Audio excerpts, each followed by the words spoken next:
Decision making. Whoa, that can be such a heavy load. This is my first time reading on something without planning it. We're at our office. This is totally impromptu. Oh, that's interesting. Decision making, and here we are. Let's do a reading on decision making. So now, why am I doing this? I'm going to tell you why. Over the past 5 years, with the thousands of small business owners that we've worked with, we've kind of seen a pattern with people that come into our system and people who contact us and, people who end up hiring us or buying from us and people who don't. And so it just got me thinking, how does the decision-making process is completely different for everybody. It's an anatomy of its own.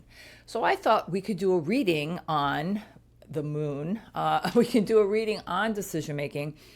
By the way, in the description, there is a blog that I wrote last year on decision making and the decision making process. So I would love for you to click on it, take a peek, see if it's of interest to you, and check it out. It was very therapeutic writing it.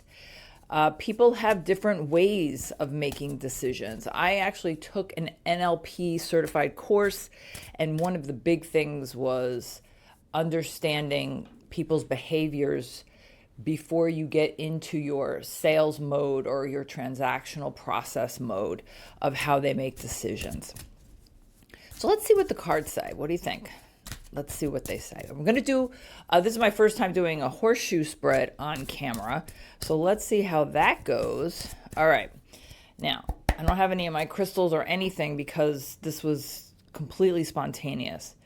All right. So we're going to have, in the past, we have the King of Swords. I mean, wow. If this wasn't such a perfect card for, if you own a business, the capability of and the intellectual capacity to make decisions.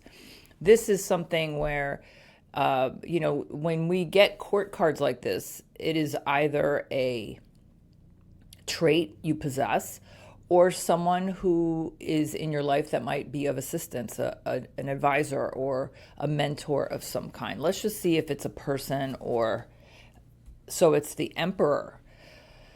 This could be a person of extreme authority to assist if you are struggling with decisions. And especially owning a business, struggling with decisions, this could be where there is a delay of success or there is a breakdown in a process as you move towards achievement.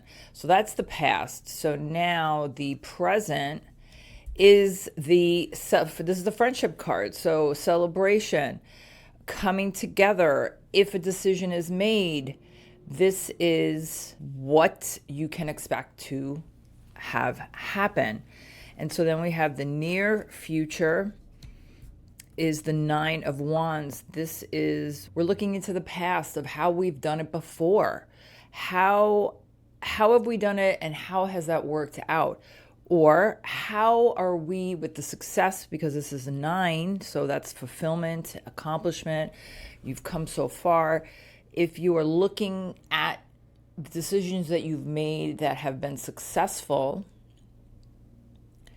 and the ones that haven't, is there a theme there that you can, a post-mortem, if you will?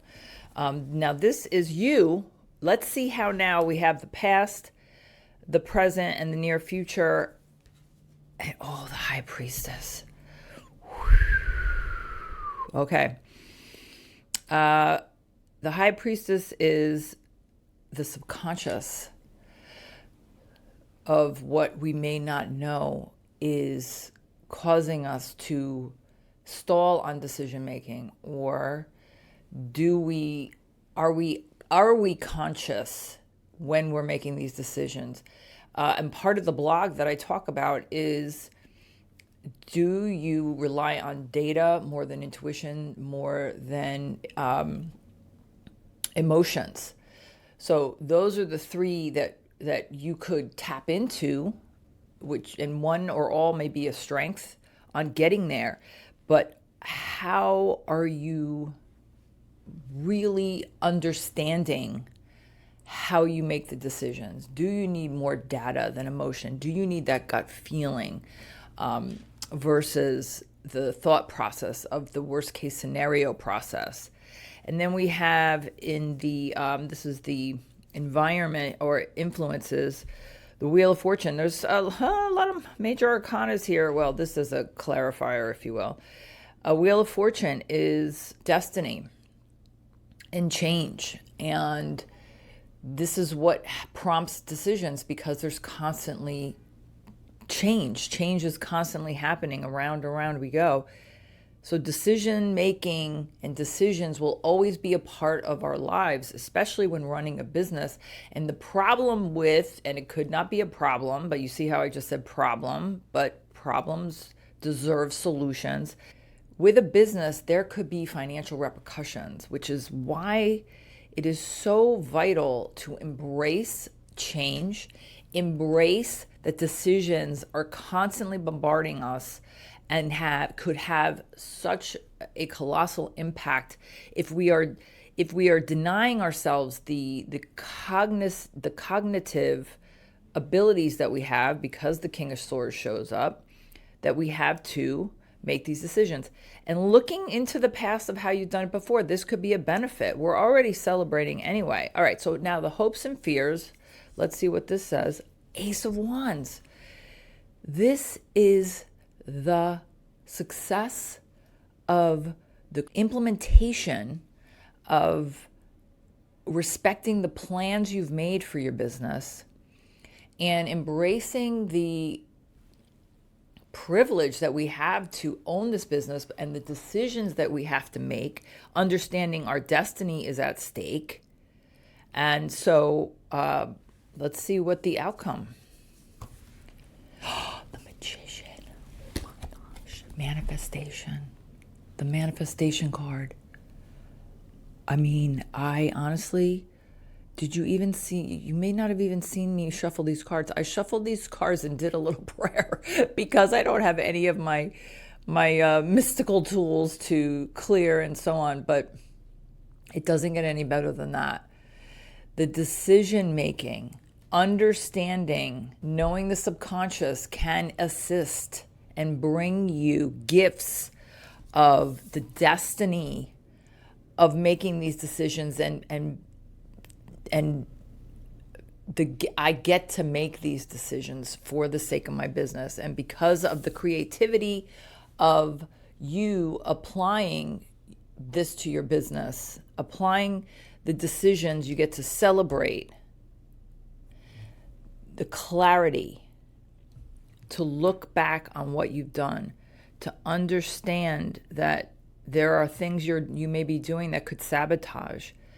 But this is an ongoing process. But you can do it. And this is the card that says so. And the tarot said so. Please hit like and subscribe and join me every week. On Sundays, I release a new video for the Glitch Projects, which are 7 mistakes that business owners make. We've seen them, we've made them, we've fixed them, we've conquered them. Join us. Please subscribe, and we'll see you next time.